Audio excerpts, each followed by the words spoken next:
Hey, this is Russ Edgar, Avian Overlander.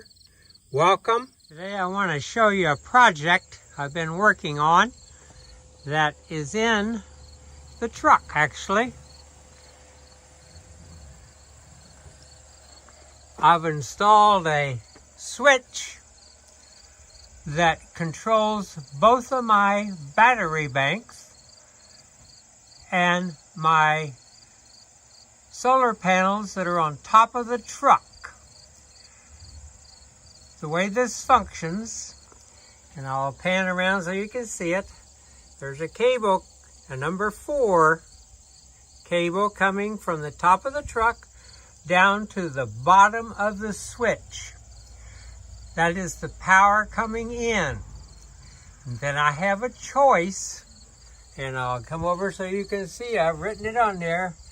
If I turn that selector to truck, number 1, the truck will get all the 4 panels from above.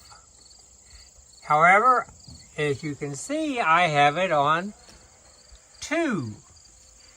That means that all the panels here are sending their current directly to the trailer. I've had to do a little modification. Had to bring a switch over here, a fuse to put in, just in case. This switch was actually on the other side of the truck, but I've changed all that. Now that what I have goes to the back of the truck and to the trailer. The back of the truck, just over the top of the tailgate. You can see that there are 2, actually 4, Anderson connectors there that are making a connection.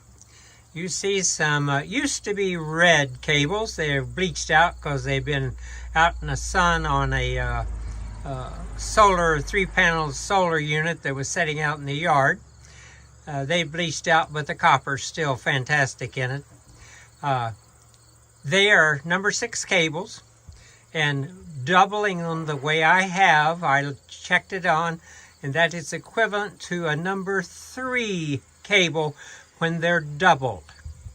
What happens is, you can follow it, goes around,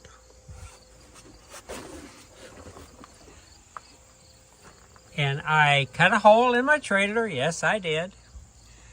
Right there. And those cables inside this loom goes all the way back to my batteries. The Avian has compartments along the bottom.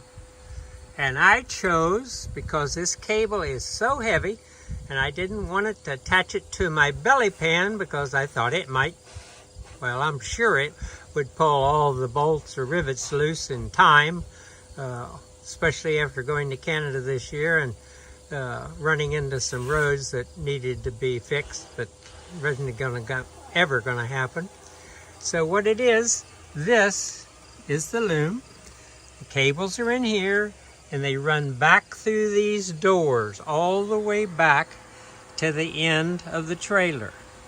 There are 2 places that doesn't happen. This is one of them. What I did is I had to come out and go around the steps and under them.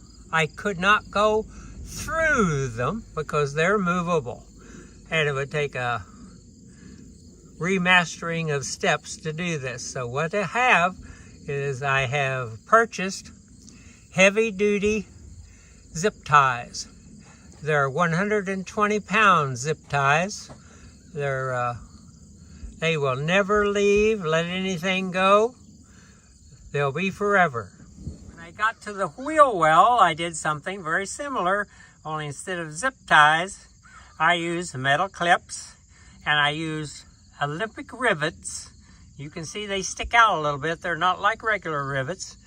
Each one of these rivets itself will hold 225 pounds.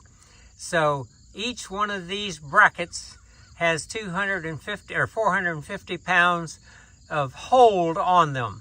They go from over here. You can see they come out, they go across, tires in the way. When I put it in here, I took both of the tires off. It goes around and goes back in down here. This is something of a jumble, but it's really not too bad. Here's where they end. You can see the Anderson connectors. I like red, so I use red ones. There's many colors. They're on number 6 cables. This is where they end up, ready to go up UP to the battery compartment. This is where they come out, in the bottom of the battery compartment. They are on 40 amp switches. There's 2 of them here. Actually, I've doubled this, and then I go through another 2 over here. The ones over there are for the panels that are on the trailer. They're separate. 2 systems. But I can combine the systems for the trailer by using my new system. These are easily reset. You click it, opens, close it with a touch. So you look and you can see anytime it's not correct.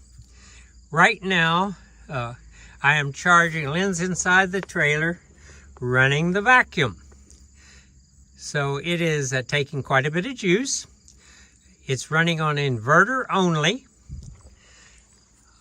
Pan back out.